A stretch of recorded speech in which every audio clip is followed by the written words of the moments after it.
እንደምን ሰነበታችሁ የሸገር ሼልፍ ቤተሰቦች። ዛሬ የአንጋፋው የአዲስ አበባ ዩኒቨርሲቲ 75ኛ ዓመት ዩቤልዩ በዓሉን ሰበብ አድርገን በአብዛኛው የምናቀርበው በተለያዩ ዘመናት በዩኒቨርሲቲው መድረኮች ላይ ቀርበው የነበሩ ስራዎችን ይሆናል።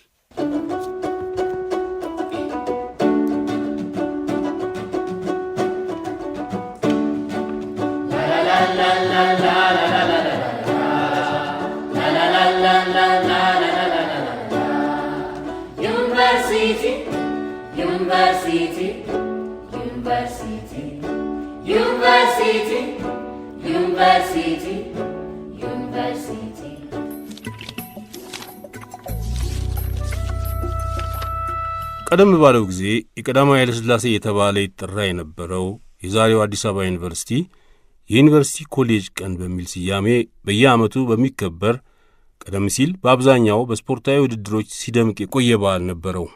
በዚህ ቀን በተማሪዎች የተጻፉ ግጥሞች ውድድርም ነበር። የግጥም ውድድሩ ከበዓሉ በፊት ይካሄድና ብዙ ጊዜ አሸናፊ የሆኑት ከአንድ እስከ 3 የወጡት ግጥሞች ንጉሠ ነገሥቱና አጅቧቸው ይመጡ የነበሩት መኳንንትና መሳፍንት ፊት ይነበቡ ነበር። በኋላ የግጥሞቹ ይዘቶች እየከበዱ ሲሄዱ ንጉሠ ነገሥቱ በዓሉ ላይ መገኘት ያቆማሉ። የግጥም ውድድሩ ለተወሰነ ጊዜ እሳቸው ሳይገኙም ቀጥሎ ነበር ይባላል። የአዲስ አበባ ዩኒቨርሲቲ 50ኛ ዓመት ዩቤልዩ በዓሉን ባከበረበት ጊዜ በ1993 ዓ ም በቀድሞዎቹ የዩኒቨርሲቲ ኮሌጅ ተማሪዎች ተገጥመውና በኮሌጅ ቀን ላይ ለውድድር ቀርበው ሽልማት ያገኙት ግጥሞች ጥቂቶቹን በማሰባሰብ የኮሌጅ ቀን ግጥሞች በሚል ርዕስ በመጽሐፍ አሳትሟቸው ነበር። የሚመሰገን ተግባር ነው።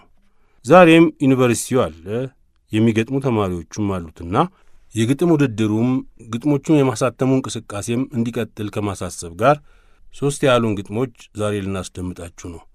ግጥሞቹ ረጃጅም ስለነበሩ መጠነኛ አርትዖት ተደርጎባቸዋል። የመረጥንላችሁ ግጥሞች ሰው እንቆቅልሽ ነው ከተገኘው የተሻ ወርቅ፣ ሐዘንተኛ እናቴ ከዮሐንስ አድማሱ፣ ኢትዮጵያዊው ማን ነው ከኢብሳ ጉተማ ሲሆኑ አበበ ባልቻ ያነባቸዋል። ሰው እንቆቅልሽ ነው ተገኝ የተሻ ወርቅ። ንገሩኝ እናንተ ገባን የምትሉ ይሄ ነው ብላችሁ የሰው ልጅ ባህሉ። ክፋቱን ጥፋቱን በአንድ ፊት አርጉና ልማት ደግነቱን ወደዚህ ለዩና አንፍሱ አንጓሉና ብጥር አድርጋችሁ ንገሩኝ የሰው ልጅ ይሄ ነው ብላችሁ። በሰፌድ ተንጓሎ ምርትና እንክርዳዱ የሚለይ አይደለም አንደኛው ከአንዱ። እንደ ስንዴ አይደለም የሰው ልጅ ፍጥረቱ ተንጓሎ የሚለይ ገለባና ምርቱ። ስንዴና እንክርዳድ ነው በአንድነት ታምሶ፣ ምርቅና ፍትፍት ነው በአንድ ተለውሶ። ተዋህዶ ያለ በአንድ አካል በአንድ አምሳል ጥፋትና ልማት የሰው ልጅ ይባላል። አንዳንድ ቀን ሲሆን ደስ ደስ ይለኛል፣ በሆነ ባልሆነው ሳቅ ሳቅ ያሰኘኛል። አላፊና ግዳሚው ዘመድ ይመስለኛል፣ ላገኘሁት ሁሉ ደግ ያናግረኛል። በእንዲህ ያለ ሰዓት ስለ ሰው ሳስብ ገር ሆኖ አየዋለሁ የዋህ እንደርግብ። ለመጽደቅ ምኞቱን ትግሉን አስብና ቅን ሥራ ለመሥራት ድካሙን አይና ቅዱስ ነው ውዱስ ነው ብዬ ጠራዋለሁ። የእግዚአብሔርም አምሳል መሆኑን አምናለሁ። በደና አስበሃል አዋርደሃቴው ከመላእክት በታች ቅዱስ የሰው ልጅ ነው። የአንድ ሰው ልጆች ነን ሁላችን በመላ። አንደኛው ቢጠቁር አንደኛው ቢቀላ፣ አንዱ ቢሆን ደሃ አንዱ ባለጸጋ ፍሬ ቢስ ነገር ነው ይህ የለውም ዋጋ። የአንድ ሰው ልጆች ነን መዋደድ አለብን፣ ይህ ነው ቁም ነገሩ መርሳት የሌለብን። አንዳንድ ቀን ሲሆን እንዲህ ደስ ይልሃል፣ ደግሞስ በሌላ ቀን እንዴት ያረጋሃል? አንዳንድ ቀን ደግሞ በጣም ይከፋኛል፣ ደግ ሲናገሩኝ ክፉ ያናግረኛል፣ ሰላምታ ሲሰጡኝ በትር ይቃጣኛል፣ መሄጃ መሸሻ ስፍራ ይጠፋኛል። ሰው የሚባል ነገር ላይኔ ያስጠላኛል። ሰው ምንድነው ብዬ ያልኩኝ እንደሆነ በተንኮል በክፋት ልቡ የደነደነ፣ ሲወዱት የማይወድ ሲያምኑት የሚከዳ፣ ደስ የሚለው ፍጡር ወንድሙን ሲጎዳ፣ ወዳኝ መስሎ ጠላት ደግ መስሎ ክፉ፣ ወለላ ማርመሳይ የሚወጣው ካፉ፣ ልቡ ቢሰነጠቅ ብቅ ይላል ሰፈፉ።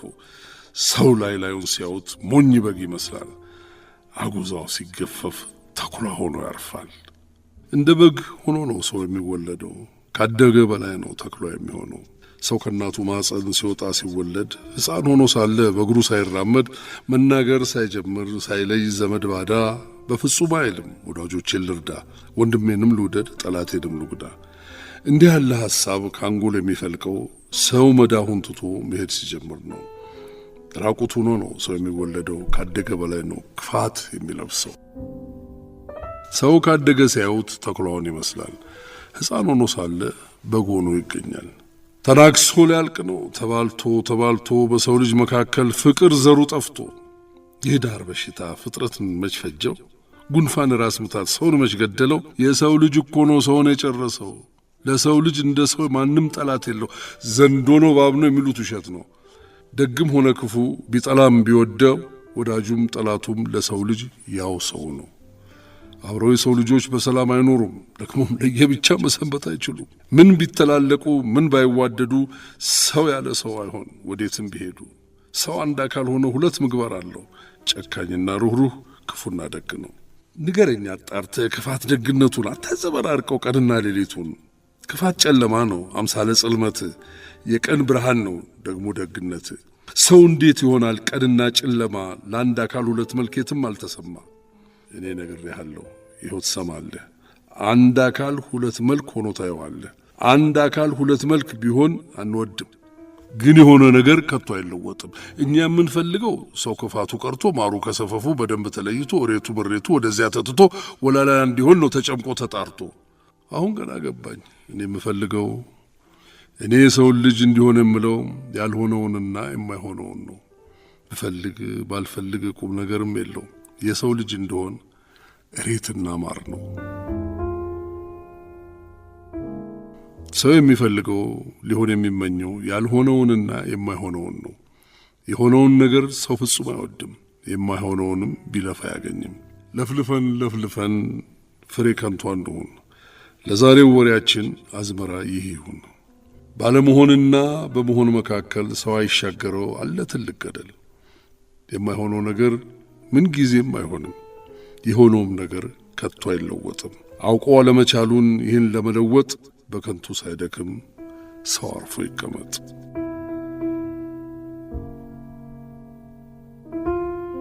ህዳር 22 ቀን 1950 ከ10 ቀን በፊት ተጀምሮ ተፈጸመ።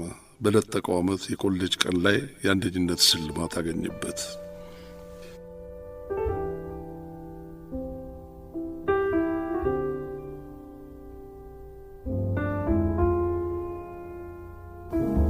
ሐዘንተኛ እናቴ ከዮሐንስ አድማሱ። ሐዘንተኛ እናቴ ሐዘንሽ ቢበዛ መልክሽ ተቆረብኝ ሆነብኝ ቀዛዛ። ምንም ቤትሽ ቢፈርስ ኑሮሽ ቢደረባ እግርሽ ቢሰነከል ብትሆኚ ሰለባ ዳግመኛ እንድትመጪ ይታየኛል እኔ ለልቤ ደስታ ሐዘን ለዘመኔ። እንዲህ አይደለም ወይ ኑሮ ባለም ላይ ሲወድቁ ሲነሱ መከራ ሲታይ መከራን የቻለን ሲኖር የተገፋ መነሻው ጉልህ ነው የሚታይ በይፋ። ችግር ያጠለቀው የጠራው ገላሺ የብርታት ዓላማ ያነዋዋርሺ የአንጎልሽ ነጻነት እጅግ የረቀቀ ያልገባው አጋዘው የገባው አለቀ። ስንቱ ነገር ቀረ ፈጥኖ ተደምሶ ባንቺ መልክ አጊጦ ውበትሽን ለብሶ። ሐዘንተኛ እናቴ ውበትሽ የጠራው የተመኘሽ ሁሉ አንገቱን ሰጠልሽ አለቀ በሙሉ። እኔንም ማረከኝ ባየው መልክሽን እኔም እንደነዚያ ልስትሽ አንገቴን። ሐዘንተኛ እናቴ ጎኔ ሕይወቱ ከተልሻለሁ በቀን በሌሊቱ። ከቶ አልሻም እኔ ተነጥሎ ኑሮ እስኪደርስ ድረስ ታላቁ ቀጠሮ። የሕይወቴን ማብቂያ እመኛለሁ እኔ ሐዘንተኛ እናቴ ካንቺ ከመለየት ስኖር በዘመኔ። ይቆራርጠኝ ውርጩ ይቆርጥመኝ ብርድ አይቀጡ ልቀጣ ይውረድብኝ ፍል ቁም ነገር አይደለም ይሄ ለኔ አካል። በሞት እንዲከተት አውቃለሁ ገላዬ ለሌላውም በልክ ለኔም በመጠኔ። መድረሱም ማይቀር ነው ሲፈሩት ቢኖሩ መፈጸም አለበት የሆነው ተግባሩ። ሞት ለረታው አካል እንዲመጨነቅ ከንቱ መዳለል ነው በራስ መሳለቅ። ሐዘንተኛ እናቴ አንቺ ነሽ ንብረቴ አንቺ ነሽ ሕይወቴ የአእምሮዬም መቤት የህልናዬ ሀብት። ቁጥራቸው እጅግ ነው ልቆ መሳፍርት ወሰን ዲካ የሌለው እስከ ምጽአት። ያፈቀሩሽ ልጆች ወኔያቸው የሞቀ ፍቅርሽ ከልባቸው እጅግ የጠለቀ ላንቺ እንደተገዙ በፍጹም ልቡና ሄዱ ገሰገሱ የሞትን ጎዳና። ሐዘንተኛ እናቴ ምንኛ ይጠና የወደደ አንጀት ያፈቀረሽ ሲለይ ሲፈታ በሞት ሐዘንሽ ቢበዛ ሐዘንተኛ እናቴ ጭንቅሽ አንሰፍስፎኝ ገባ በጉልበቴ ይታየኛል እኔ እንባሽ ሐዘን በፊትሽ ሲለካው ሆኖ ሰመመን ትካዜሽ ወጨፎ ሰቀቀንሽ ጭፍና ሸረጠጠው ልቤን አደረገው መና እንዳይዘልቅ የለም አብረን እንዝለቅ የትንሣኤ ብርሃን እስከሚል ፍንጥቅ ሐዘንተኛ እናቴ የመጣውን ቀንበር እኔ ልሸከመ ልረስ ልቆፍረው በተለምሽው ትልም ቅስምሽ አይሰበር ወዝሽ አይመጠጥ ይመለሳልና እንዲሆን በቅጥ ስንዴ በመሬት ውስጥ ተዘርታ በስብሳ ብዙ ታፈራለች ሞታ ስትነሳ ቢሞቱ ልጆችሽ ለትንሣኤ እንጂ ነው ሐዘንሽን በሐሴት ሊለውጡ አስበው ጥቃትሽ ይጠፋል ባህል ተደምስሶ ሕይወትሽ ይጠራል የነበር አደፍርሶ ያለፈው አለፈ መጪውን ጠብቂ ለምትሄጁ መንገድ ስንቅሽን ሰንቂ የልጆችሽ አጥንት የሞቱት ሁላ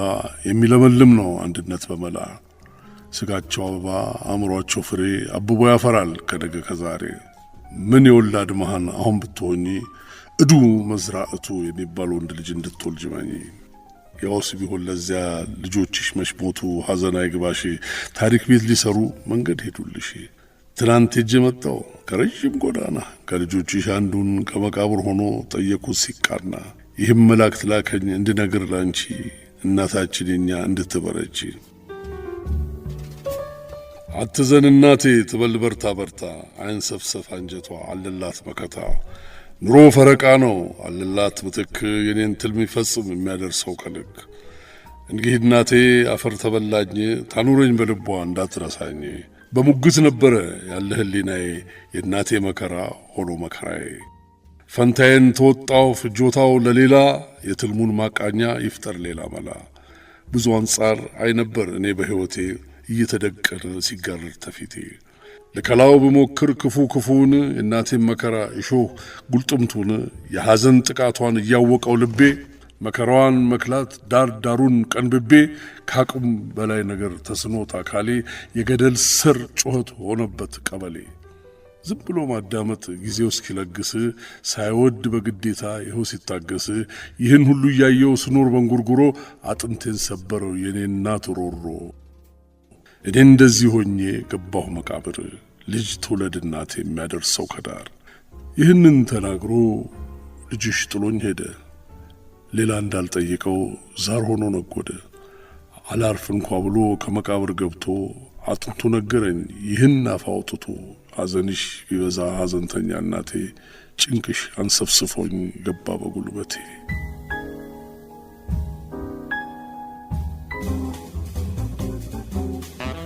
ኢትዮጵያዊው ማን ነው ከኢብሳ ጉተማ የአገር ፍቅር መንፈስ ያደረበት ሁሉ ማንነቱን ሳያውቅ በመንቀዋለሉ ማንነኝ ብሏችኋል መልሱን ቶሎ በሉ እናንተ ወጣቶች ኢትዮጵያዊው ማን ነው ኮዱ ያበጠ ቦርጫ መኮንን ነው ወይስ ኮሰስ ያለው መናጢ ደሃ ነው ላቡን አንጠፍጥፎ ከመሬት ተታግሎ ካገኘውም ሰብል ለጌቶቹ አካፍሎ ለራሱ ከጆዳፍ የሚያስቀረው ነው በሉስቲ ነገሩን ኢትዮጵያዊው ማን ነው የመንግስቱ ደም ስር የህዝቡ አከርካሪ በመከራ ጊዜያት አደጋ ከማሪ በሰላምም ወራት ሌሎቹን አኩሪ ገበሬው ነው ወይ የመጣው ሐሩር ኢትዮጵያ ለናንተ የማናት ሀገር ኦሮሞ ነው ማራው ትግሬው ነው ጉራጌው ወላይታው ነው ኮንታው አኝዋኩ ነው ጉጂው ጭድቅ ብሎኛል ኢትዮጵያዊው ማን ነው ወጣት ሽማግሌው አገር ቢጠየቅ አንዱ ጎጃም ነኝ ሲል ሌላው በጌምድር አንዱ ኤርትራ ሲል ሌላው ተጉለት አንዱ መንዝ ነኝ ሲል ሌላው ገሙጎፋ ኢትዮጵያዊ ነኝ ባይፈልገው ጠፋ እስቲ አዋቂዎች እናንተ ንገሩኝ እኔን ያስጨነቀኝ ኢትዮጵያዊው ማን ነው በመቅደላ አድዋ በሰገሌ ላይ በማይጨው በኦጋዴን የተኛው ነው ወይስ ከዛ ሁሉ ተርፎ ለአገር የበቃው መታያ ለማብረር ጊዜ የማይበቃው ባላደራው ጎበዝ ተሙን አይንቄው ነው ለኔ ያልገባኝም ኢትዮጵያዊው ማን ነው ወርቅ ባሰረው አንገት ገመድ የሚያጠልቀው በቡታን ከተማ ህይወቱን የሰጠው ወንጀለኛው ጀግና ያዳፍኔው ልጅ ነው ወይስ ገመድ ጎታጅ ስቃዩ ደሃ ነው እስቲ ያጫውቱኝ ኢትዮጵያዊው ማን ነው መሬት ላራሹ ሲል ከተማ እየዞረ ባልቸገረው ነገር ህዝቡን ያሸበረ ህፃን ተማሪ ነው ወይስ በቆመጡ ራስ እየሰበረ ህፃን ከጎረምሳ ሳይለይ የኖረ ፈጥኖ ደራሹ ነው ድምጻችሁን ልስማ ኢትዮጵያዊው ማን ነው በካው ኃይል ሱሪ ጥብቅብቅ ያለው ኮሮዳ ከጎኑ ጥብቅ ያደረገው ዳሌዋን እያየ የሚዋበው ነው። እጀ ጠባብ ሸሚዝ አጥልቆ ከላይ ተነፋነፍ ሱሪ አድርጎ ከታች ዘንጉን ከተከሻው ጣል አድርጎ የሚሄደው ነው። በሉ እስቲ ነገሩ ኢትዮጵያዊ ማን ነው? ዝምታው ለምን ነው? ተናገሩ እንጂ። ኢትዮጵያዊ አጥቼ እንደዚህ ሰው አጂ የራሻው ተከታይ የቻይናው ሎሌ የማርክስ ደቀ መዝሙር ባይ ሁሉ እኩሌ አገሩን ሳያውቅ ከሳያዋለ ኮሙኒስት ነኝ ባይ ያዋለ ባሌ ወይስ የምዕራብ ጥንባንሳ ከሰውነት ወጥቶ የሆነ ሳቢሳ የነ ጆንሰን አሽከር አእምሮ አንካሳ ማንነቱን አያውቅ ስሙን ያስነሳ ነው ኢትዮጵያዊ ያለበት ወቀሳ? ጥያቄ ሆኗል በጣም የከረረ። ኢትዮጵያዊው ማን ነው ከኔ ተሰወረ? ጤና ይስልኙ ነው ወይስ ዳህንዳው? ጋሪ ቡልቴው ነው ወይስ ወኔናው? ደረጀኖ ነው ወይስ ሴሮደሴው? ወይስ ዲቃላው ነው የነዚህ ቅይጥ ዜግነቱ ጠፍቶ ያጣ መላቀጥ? ተማሪ በመሆን ሰማይ የቀረበው ከልብ ውስጡ ሳይሆን ካፉ የሚለፍፈው ጨርሶ ሲወጣ ውስኪ የሚግፈው የዘመኑ ወጣት ውለታ ቢሱ ነው። ቸክም የማይከብደው ያግብር ከፋይ ነው። ተጨንቅ ያለሁኝ ኢትዮጵያዊ ማን ነው? ግሪኮች ጥንት ያሉት ቃጠሎ ፊቱ ነው። ደግሞ በቅርብ ዘመን ሀበሻ የሚሉት ነው ወይስ ያልታወቀ ታሪክ የሌለው ነው? በልኮ ንገሩኝ ኢትዮጵያዊው ማን ነው? ያልተማረው ትውልድ ጎሳ ጎሳ ሲል የተማረው ወጣት ከጎሳው ሲውል አንድነት ተረስቶ ጭራህ መንምኗል። የ3000 ዓመት ዕድሜ ከመቁጠር ኑ ካሁን ጀምረን እንተባበር። አንዱ ካንዱ ልብለጥ ማለቱን ይተው፣ አንዱ አንዱን ልክፈፍ ማለቱን ይርሳው። የለየውን ገደል ተባብሮ ይሙላው፣ ያሰረውንም ገመድ አንድነት ይፍታው። ያኔ ብቻ ይሆናል መልስ የማገኘው። አሁን ተስፋም የለኝ ጥያቄ ልዝጋው፣ ከልባችሁ አይጥፋ ኢትዮጵያዊው ማን ነው?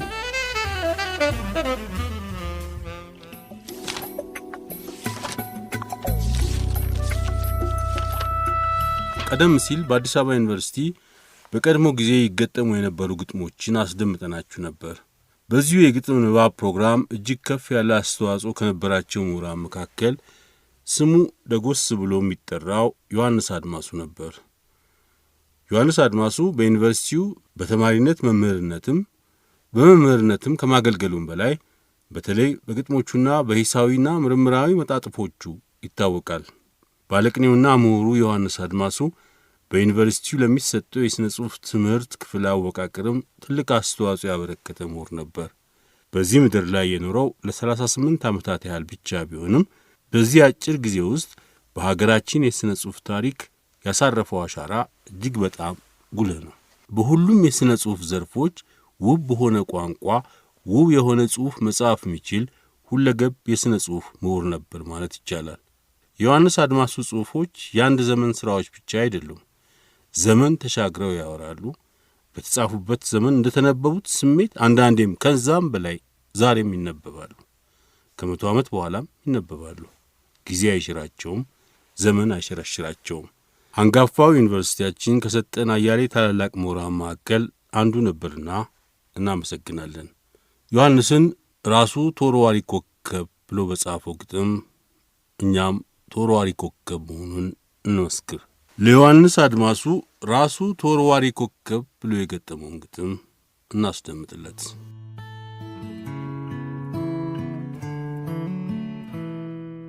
ተወርዋሪ ኮከብ። ተወርዋሪ ኮከብ የደረሰው ቦታ የጨለመ ምድር አይታይም ነበር። ጨለማ አካል ገዝቶ ይዳሰስ ነበር በየቦታው ገብቶ። ይህንን ጨለማ በኃያል ብልጭታው ሊሰደው ባድማ ሕዋው ባይመቸው ጊዜውም ባይፈቅደው ለጊዜም ለሰውም አይፈታ ምስጢር ታላቅ ኮከብ ነበር ጨለማ ሰበር። ብሩህ ነጸብራቁ ውበቱና ድምፁ አንድነት ተሰምተው አንድነት ቢበርቁ ሚያቅለት ጠፍቶ ምስጢሩን አካቶ ተወርዋሪ ኮከብ በራሱ ነበልባል በራሱ ነዲድ ተቃጥሎ የጠፋ ተወርዋሪ ኮከብ በምናቀው ሰማይ ነበረ በይፋ። ተወርዋሪ ኮከብ በራሱ ነበልባል በራሱ ነዲድ ሲቃጠል ያየነው ይዞት መዋገድ ሚያቅለት ጠፋ ምስጢሩን በይፋ። አይ የመልኩ ነገር ኮከብ መቼ በቃ መች እናገኛለን እሱን የመሰለ የውበት አለቃ? ምልምል ኮከብ ነበር የኮከብ መለኛ፣ ተወርዋሪ ኮከብ አልባ ወደረኛ።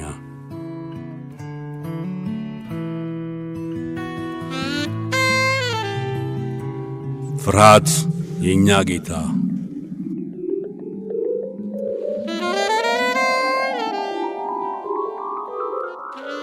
ፍርሃት የገዛን እኛ የፍርሃት አገር ዜጋ፣ በፍርሃት ብቻ መቼም መውጫ መግቢያችን የተዘጋ። ያለንበትን ቤቱ ሁሉ መላው አየሩ ተነፈገ፣ በውስጡም ያለነው እኛ ሰውነታችን ጠወለገ። ተው ልቀቀን፣ ተው ባክህ፣ እንደምን እንሁን ያንተ ዜጋ፣ እስኪ ሙትልን፣ እስኪ ጥፋ ሕይወታችንን አትዝጋ። እስካሁን ድረስ እስከ ዛሬ እንዲያው ተክዘን ብናየው፣ ኧረ መቼ ነው ሰዓቱ ያንተ ጊዜ የሚያልፈው? እስኪ ተጠየቅ እንጠይቅህ ፍርሃት የኛ ጌታ፣ እኛም ብቻ ነው ወይስ አሉ ያደረካቸው አውታታ? ኧረ ምንድነው ምስጢሩ ያገዛዝህ ውል መሰረቱ? ከቶ ምንድነው ስልጠትህ ይህ ሁሉ ፍጡር መራቆቱ? ብርታት ድፍረትን ጥሎ ወኔ መቁረጥን አሽቀንጥሮ ለአንተ ብቻ እንዲመገዛቱ ራቁም ሆኖ ተዘርዝሮ። ዮሐንስ አድማሱ 1955 ዓመተ ምህረት።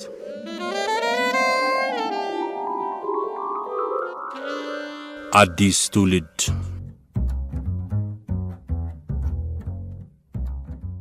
አስታውሱ አትዘንጉ፣ ቃሉ ቃል ይወልዳል ያንን አሳድጉ። ቀርቷል እንደ ጥንቱ ከሰማይ መውረዱ፣ ይበጃል ከናንተ አንዳንዶች ቢወልዱ። እንጨቱም ቃል ይሁን ቃል ወልዶ ቃሉ እንዲናገር፣ በእንጨት ቃል ይቆማል እንጨት ያደርጋል። እሳቱም ቃል ይሁን ቃል ወልዶ ቃሉ እንዲናገር፣ በእሳት ቃል ይነዳል እሳት ያደርጋል። ውሃውም ቃል ይሁን ቃል ወልዶ ቃሉ እንዲናገር፣ በውሃ ቃል ይጠፋል ውሃ ያደርጋል። ከእንጨት የወጣ ቃል በእንጨት የገዘፈ አይበገር ብርታቱ፣ ከእሳት የወጣ ቃል በእሳት የገዘፈ አይመጠን ግለቱ። ከውሃ የወጣ ቃል በውሃ የገዘፈ አይለካም ጥልቀቱ። በእንጨት በእሳት በውሃ አዲስ ቃል ተወልዶ ቃል አካል ከገዛ፣ ያጠፋው የለም ወይ የማይስማማውን ለባህሪው ለዛ? ተወስኖ እንዳይቀር የሐዲሱ ቃል ቃል ይበል ይበል፣ ባልዮ ያለው ይሁን በነቢብ፣ ከነቢብም አልፎ ይውጣ በገቢር። ሁሉም እያማጠ ቢወልድ ፍጹም ቃል፣ ይጠመቅ ነበረ ትኩስ ደም ጠበል። በዚህ በአዲሱ ቃል በአዲሱ ሩካቤ ተናኝቶ የወጣ ይገኝ ነበረ አዲስ ኃያል ትውልድ፣ ሕያው ፍቺ የሚሰጥ ምስጢር የሚያመጣ የቀለጠ ብረት ሳይሳሳ የሚጠጣ። ዮሐንስ አድማሱ 1955 ዓመተ ምህረት።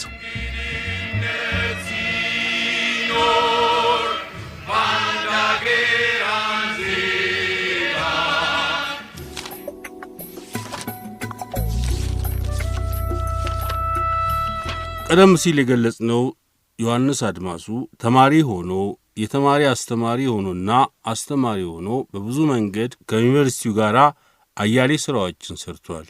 ጥቂት ምሳሌዎችን ለመጥቀስ በዩኒቨርሲቲው የኮሌጅ ቀን ግጥሞች ላይ ቀደም ሲል አቤ ካነበበው ግጥም በተጨማሪ እሽከለኬንታ፣ እስኪ ተጠየቁ፣ የገደል ስር አጥንትና ሌሎችም አጥንት ሰብረው የሚገቡ ግጥሞችን ጽፎ አቅርቦ ነበር።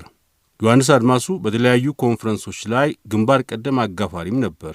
ለምሳሌ በ1963 ዓ.ም የቀዳማዊ ኃይለ ሥላሴ ዩኒቨርሲቲ የቀድሞ ተማሪዎች ማኅበር ስነ ጽሑፍን በሚመለከት ባዘጋጀው ጽሑፍ የኢትዮጵያ ደራሲያን የህብረተሰቡን ትክክለኛ ሁኔታና መሠረታዊ ፍላጎት የመግለጽ ግዴታ አለባቸው በሚል ርዕስ ያኔ ብቻ ሳይሆን እስከ ዛሬም የሚነበብ ለመማሪያም ለመመሪያም የሚሆን ጽሑፍ አቅርቦ ነበር። አማርኛ ለኮሌጅ ደረጃ የተዘጋጀ የሚል ጽሑፍም ከወንድሙ ከዮናስ አድማሱ ከሀብተ ማርያም ማርቆስና ከኃይሉ ፉላስ ጋር በመሆን በግንባር ቀደምትነት አዘጋጅቶ ለአንደኛ ዓመት የዩኒቨርሲቲ ተማሪዎች ማስተማሪያ እንዲሆን አቅርቦ ነበር። በሌላ በኩል ደግሞ በ1966 ዓ.ም አብዮት ሲፈነዳና ከዚያም ጋር በተያያዘ ሰበብ የቀዳማዊ ኃይለ ሥላሴ ዩኒቨርሲቲ መምህራን ማኅበር ለሁለት ተከፍሎ በነበረበት ጊዜ የአዲሱ ማኅበር ስም የቀዳማዊ ኃይለ ሥላሴ ዩኒቨርሲቲ የውይይት ማኅበር ነበር። ይህ ማኅበር ጠይቅ የሚባል ልሳን ነበረው። ጠይቅ የሚል የማርክሳዊ ሌኒናዊ ጽንሰ ሐሳቦች መዝገበ ቃላትም ለመጀመሪያ ጊዜ ተዘጋጅቶ የታተመው በዚህ ማኅበር ነበር። የዚሁ መዝገበ ቃላት ዋና አዘጋጅ ደግሞ ዮሐንስ አድማሱ ነበር። ስለ ዩኒቨርሲቲውና ስለ ዮሐንስ አድማሱ ጥምረት ይህን ያህል ካልን አሁን ደግሞ ከ1927 እስከ 1961 ዓ.ም የነበረውን የኢትዮጵያ ልቦለድ ጽሑፍ አካሄድ እንዴት እንደተመለከተው እንመልከት።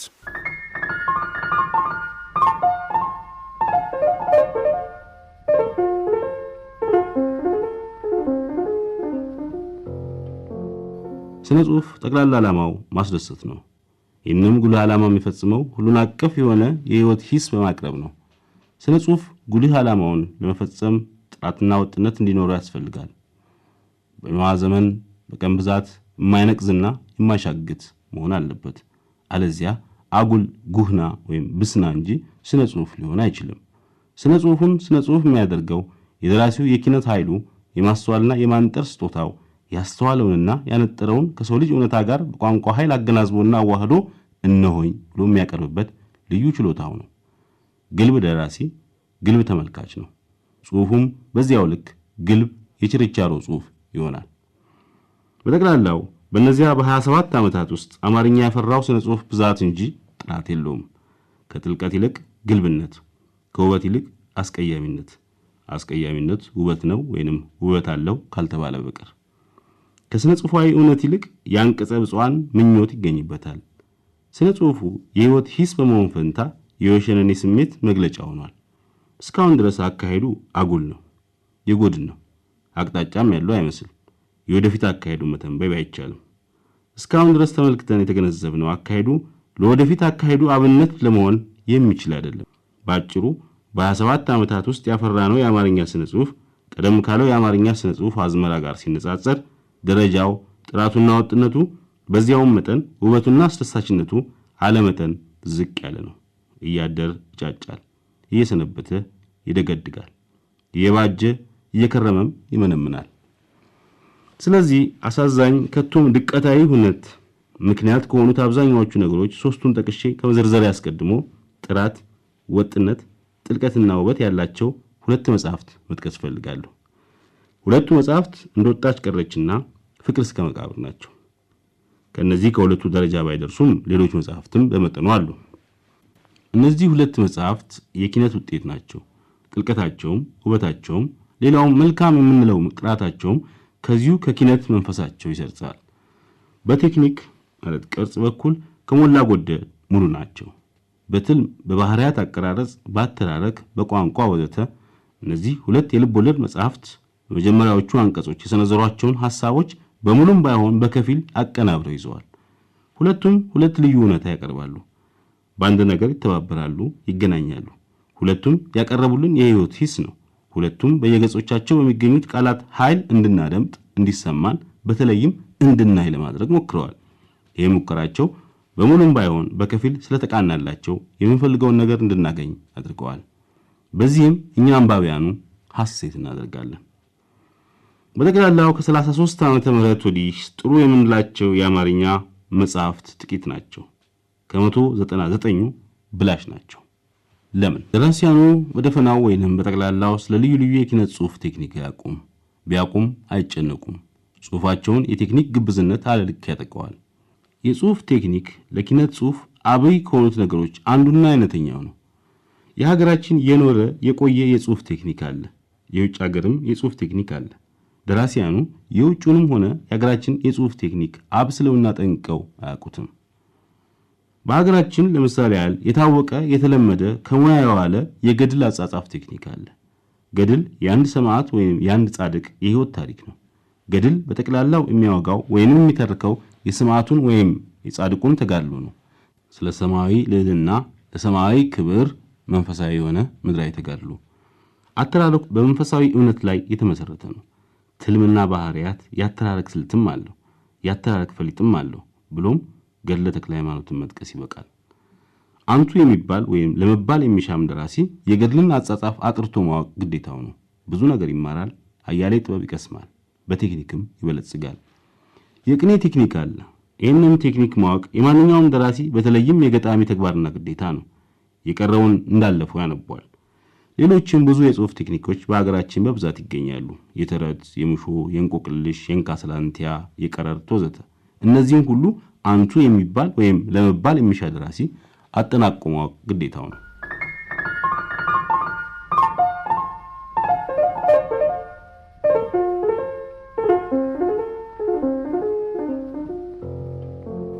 ከውጭም ዓለም የተገኙ የጽሑፍ ቴክኒኮች አሉ። የተውኔት፣ የረጅም ልቦለድ፣ የአጭር ልቦለድ ወዘተ። ደራሲያናችንም የውጭውንም የጽሑፍ ቴክኒክ አጥርተው ያውቁትም። ባጭሩ የሚጽፉት አገኛጣቸውን ነው። የሚጽፉት በንዝህላልነት፣ ብዙ ጊዜም በግዴለሽነት፣ በማናለብኝነት መንፈስ ነው። ለዚህ ምስክር የሚሆኑ ብዙ መጻሕፍት አሉ። የዘመናችን ደራሲያን በጽሑፍ ቴክኒክ በኩል ከሀገራቸውም አልሆኑ ከውጭም አልሆኑ የሀገራችንና የውጭውን አዳቅለውም መጢቃ ቴክኒክ አላቀረቡልንም። ወይንም ከሁለት አንዱን ብቻ ተከትለው ወጥ ጽሑፍ አላበረከቱም። እስካሁን ድረስ ቴክኒካቸው ውጥንቅጥ፣ የልብ ትኩሳት፣ የልብ ቃር የሚሆን አጉል ቅይጥ ነው። ከስርዓት ይልቅ ምስቅል የሰፈነበት ነው። ምናልባት ከዚህ ውጥንቅጥ፣ ከዚህ ምስቅል ኢትዮጵያዊ የሆነ ወጥ ቴክኒክ እንደ ብሂል፣ እንደ ሰረዝ፣ እንደ ጎዳና ቅኔ ያለ ይጸነስ ይሆናል። ይሄ መቼም ምኞት ነው። ምኞቱ እውነት እንዲሆን የኔ ብቻ ሳይሆን ለአማርኛ ስነ ጽሑፍ ማደግ መዳበርና ሀያል መሆን የሚቆረቆር ኢትዮጵያ ሁሉ ፍላጎት ነው። ሁለተኛው ወቅት የሂስ ጥበብ አለመልመድና የሐሳብ አለመኖር ነው። በባህላችን የሂስ ጥበብ አልነበረም የሚሉ ብዙ ሰዎች አሉ። ከዚህም የተነሳ ደራሲያኑ መጽሐፍታቸው በጋዜጣም ሆነ በመጽሔት ሲተቹ በቀጥተኛ ሂስ አንዳንዶቹ ያኮርፋሉ፣ አንዳንዶቹ ይዝታሉ፣ አንዳንዶቹ በጋዜጣም ሆነ በመጽሔት ይሳደባሉ። ይህ መንፈስ ከየት እንደመጣ አላውቅም። ጉዳዩ ጥልቅ ምርምርና ጥናት የሚያስፈልገው ነው። ይሁን እንጂ አንዱም ማውቀው ነገር አለ። ሂስ በቅኔ ቤት የተለመደ ነው። የቅኔው ተማሪ ከቅኔው ትምህርት ሌላ በጥበቡ የሚጎለምሰው የኪነት ተውቦውን የሚያተባው የሚያራቅቀውና የሚያደራጀው በሂስ ጥበብ ነው። የተማሪውን ቅኔ የቀለም ጓደኞቹ መምህሩ ይተቻሉ፣ እሱም እንደዚሁ ያደርጋል። ተማሪዎቹ የመምህራናቸውን ቅኔ ይተቻሉ፣ አንዳንዴም ብትንትኑን ያወጡታል። ኩርፊያና ስድብ፣ ዛቻና ቅያሜ የለም። ይሄ መልካም ጥበብ እያለ ደራሲያናችን ለምን በሂስ በደንበኛ ሂስ ይቆጣሉ? ሂስ ለስነ ጽሑፍ ሕይወት መጠበቂያ አይነተኛና ፍቱን መድኃኒት ነው። ሂስ ጉድለትንም ጥራትንም መግለጫ ጥበብ ነው፣ ማስተማሪያም ነው። እንደ ስድብ እንደ ነውር መቆጠር የለበትም። በሂስ መስተዋትነት ሰሃውን የማይከላ ስነ ጽሑፍም ሆነ ደራሲ ከበድን አንድ ነው። ተገቢ ቦታውም ቤተ መዘክር ነው። ሶስተኛው ወቅት ያለፉት የ27 ዓመታት የአማርኛ ስነ ጽሑፍ ሶስተኛ ጉድለቱ የቋንቋ ነው። በጠቅላላው የቋንቋ ውበት ጥራትና ተጠያቅ የተለየው በጸያፍ ሰዋሰው የተበከለ በቃላት እጥረት የተሞሸረ ነው። ይህን ጉድለት የፈጠሩ ደራሲያኑ ናቸው እንጂ ቋንቋው አይደለም። ቋንቋው ማለፊያ ባለሙያ ልባም ደራሲ ካገኘ ብዙ ሰንፍ የሚያስገባ አይመስለኝም። ለዚህም አብነት የሚሆኑት የሚከተሉት ቀደምት ደራሲያን ናቸው። አፈወርቅ ገብረ ኢየሱስ፣ ይፍታሔ ንጉሴ፣ ብላቴን ጌታሪ ወልደ ሥላሴ፣ አለቃ ታዬ፣ አለቃ ኪዳነ ወልድ ክፍሌ ወዘተ። በመጽሐፍት በኩል ላይ የተጠቀሱት ደራሲያን ከጻፏቸው መጽሐፍት ሌላ መጽሐፈ መነኮሳትን፣ አርባዕቱ ወንጌል መመልከት ይበቃል። የአሁኑ ዘመን ደራሲያን አማርኛ ለምን ተበላሸ? በዚህስ የሚቀጥለው ለምንድን ነው? ሁለት ምክንያት መስጠት ይቻላል። አንደኛ፣ ደራሲያኑ ትምህርት ቤት በነበሩበት ጊዜ ጥሩ አማርኛ እንዲማሩ አልተደረገም። ሁለተኛ፣ ደራሲያኑ የሚያነቡ አይመስልም። ጥሩ የሆኑ ተነበው በቋንቋቸው ጥራት በዘይቤያቸው ውበት የሚሰዩ መጽሐፍት ጠፍተው አይደለም፣ አሉ። ከፍ ብዬ የጠቀስኳቸው መጽሐፍት ጥቂቱ ናቸው። እነዚህን የመሳሰሉ በብዛት አሉ። ፈልጎ ማንበብ ብቻ ነው የሚያስፈልገው። መጽሐፍቱን የጠቀስኳቸው ስለ ይዞታቸው ሳይሆን ይዞታቸውን የማይፈቅዱ ይኖር ይሆናል። በጠቅላላው ስለ ቋንቋቸው ጥሩነት ነው። ስለ ምናባቸው ኢማጂኔሽን ስፋት ነው። ስለ ዘይቤያቸው አስገራሚነትና ውበት ነው። ዛሬ ያሉንም ሆኑ ወደፊት የሚነሱት ደራሲያን እነዚህን የመሳሰሉትን መጽሐፍት በየጊዜው ቢያነቡ ቋንቋቸው ይዳብራል፣ አስተሳሰባቸው ይተባል፣ ሐሳባቸውን ጃ ሳይላቸው እንደ ልባቸው መግለጽ ይችላሉ። የማይሰለች ለዛና ወዝ ውበትና ጥራት ያለው ዞሌ ጽሑፍ መጽሐፍ ይችላሉ። የጽሑፌ ኃይል ቃል በድርሞ መልክ የሚከተለው ነው። ባለፉት 27 ዓመታት ውስጥ ያፈራነው የአማርኛ ስነ ጽሑፍ በጠቅላላው ጥራቱና ወጥነቱ አለመጠን ዝቅ ያለ ነው። ይህም የሆነበት ምክንያት ሀ በቴክኒክ ጉለት፣ ለ በሂስና በሐያሲ ጦት፣ ሐመሩሃ በደራሲያን አማርኛ መበላሸት። ከነዚህ ምክንያቶቹ ለሁለቱ ለሃና ለሐመሩሃ ኃላፊዎቹ በከፊል ደራሲያኑ ናቸው። አያነቡም፣ የማወቅና የማጥናት ጉጉት የላቸውም። ለሁለተኛው ምክንያት ለኃላፊነታቸው እርቱዕ ነው፣ ሂስ አለመቀበላቸው ወይንም በሂስ መበረከካቸው። የአማርኛ ስነ ጽሑፍ የተሻለ ደረጃ እንዲይዝ ለኢትዮጵያ ብቻ ሳይሆን ተጽዕኖ ለመላው ዓለም እንዲተርፍ ከተፈለገ ደራሲያናችን ዛሬ ያሉትም ሆኑ ወደፊት የሚነሱት ታላቅ ተጋድሎ ማድረግ አለባቸው። የተጋድሎ ጎዳና ረጅም ሆኖ ጎድጓዳ የበዛበት ቅርቅፍት ነው። ተስፋ መቁረጥ ግን አያስፈልግም። እንደ ጥንታውያኑ ለሀገራቸው ነጻነት ሕይወታቸውን በየጎራው በየሜዳው በያረሁ እንደ ሰውት ኢትዮጵያውያን አባቶቻችን በአጭር ታጥቆ የሥነ ጽሑፍ ዘገር ነቅንቆ የሥነ ጽሑፍ ጋሻ መክቶ ለሥነ ጽሑፍ መጋደል እያንዳንዱ ደራሲ ፈንታ ነው። ኢትዮጵያውያን ደራሲያን በዓለም የሥነ ጽሑፍ ሸንጎ ላይ ተሰልፈው የሚወዳደሩበትን ዕለት በናፍቆት እጠባበቃለሁ። ዮሐንስ አድማሱ ግንቦት 13 ቀን 1961 ዓመተ ምህረት።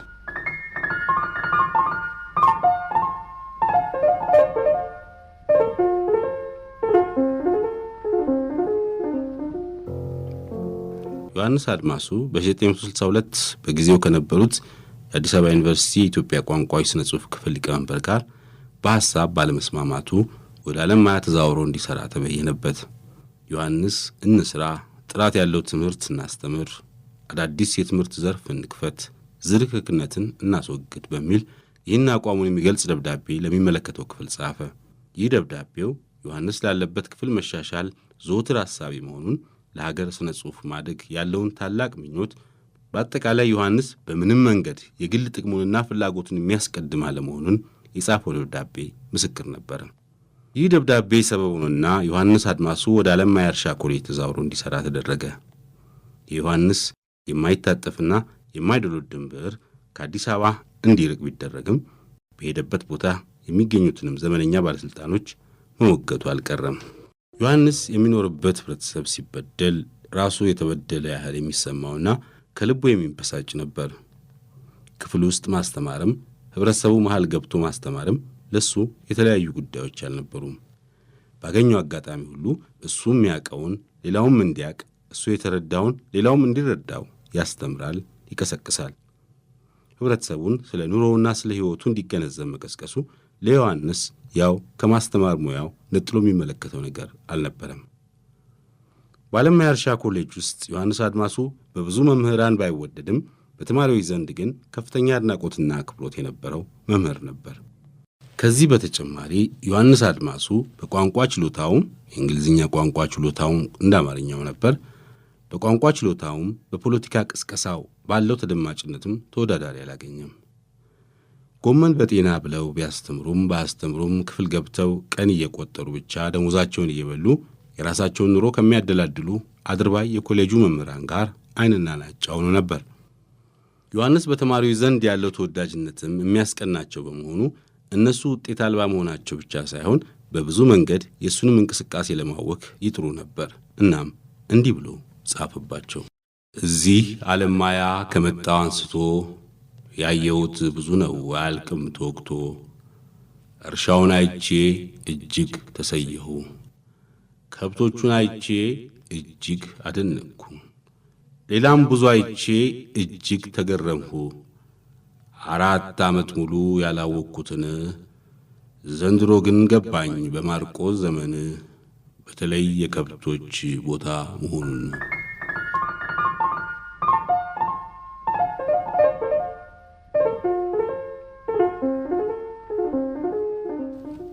ዮሐንስ አድማሱ መስከረም 27 1965 ዓ.ም ለአንድ ወዳጁ ከጻፈውና እስኪ ተጠየቁ መጽሐፍ ላይ የተጠቀሰው ደብዳቤው እነዚህ መስመሮች ይገኙበታል።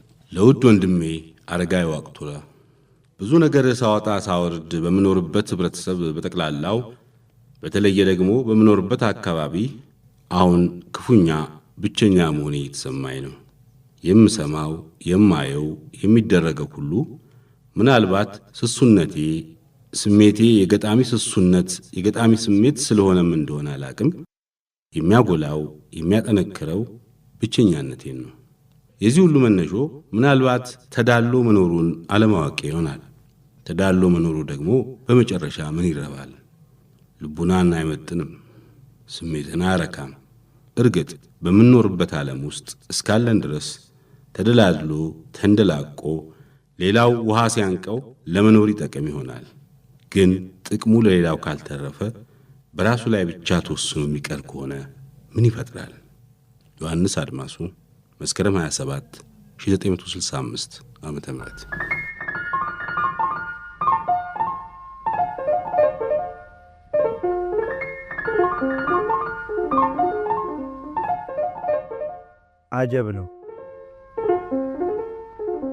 አጀብ ነው ይገርማል።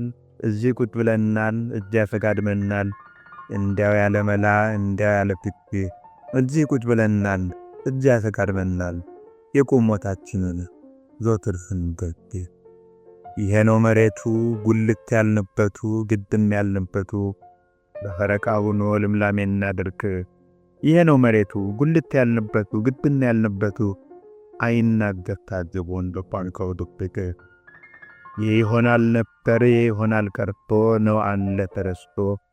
የዛሬው ኑሯችን ይሆናል ነበር ይሆናል ሆኖ የተልከከስከተው ሕይወታችን እኛ የተሰነቀለት ምንድር ነው መሸኛ።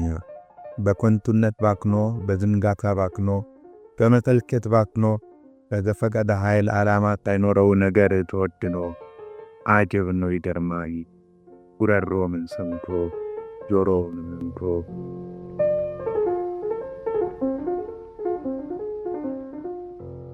ይህ ያዳመጣችሁት በ1955 ዓመተ ምህረት የተጻፈና ባለቅኔው ዮሐንስ አድማሱ ራሱ ሲያነበው ያዳመጥነውን አጀብ ነው ይገርማል የተሰኘውን ግጥሙን ታዋቂው ሙዚቀኛ ተስፋዬ ለማ ከኦርኬስትራ ኢትዮጵያ ጋር አቀናብሮት ነበር። አጀብ ነው ይገርማል አጀብ ነው ይገርማል አጀብ ነው ይገርማል አጀብ ነው ይገርማል አጀብ ነው ይገርማል አጀብ ነው ይገርማል ጉሮሮ ምን ሰምቶ ጆሮ ምን ይወጣል ጆሮ ምን ይወጣል አጀብ ነው ይገርማል አጀብ ነው ይገርማል አጀብ ነው ይገርማል አጀብ ነው ይገርማል አጀብ ነው ይገርማል አጀብ ነው ይገርማል ጉሮሮ ምን ሰምቶ ጆሮ ምን ይወጣል ጆሮ ምን ይወጣል አጀብ ነው ይገርማል።